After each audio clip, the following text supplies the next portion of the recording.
देशाचे माजी पंतप्रधान डॉक्टर मनमोहन सिंग यांचं निधन झालं। वयाच्या 92व्या वर्षी दिल्लीच्या एम्स रुग्णालयात त्यांनी अखेरचा श्वास घेतला।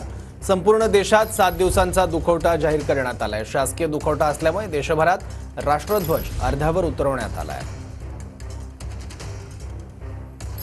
याचा आढावा घेतला आपल्या प्रतिनिधींनी, पाहूयात।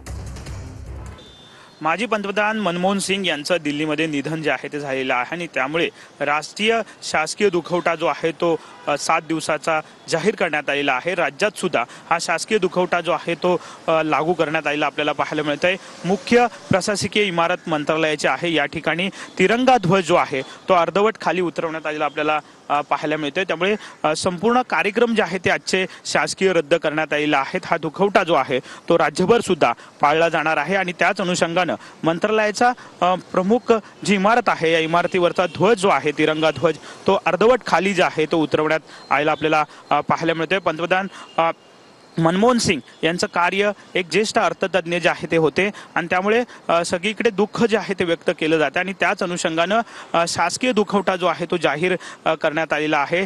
सगळेच राज्यभरातले शासकीय कार्यक्रम जे आहे ते आज रद्द करण्यात आल्याची माहिती जी आहे ती प्रशासनाकडून देण्यात आली आहे। कॅमेरामन रोहन पवारसह विनायक डावरुंग, ट्विन एन मराठी, मुंबई।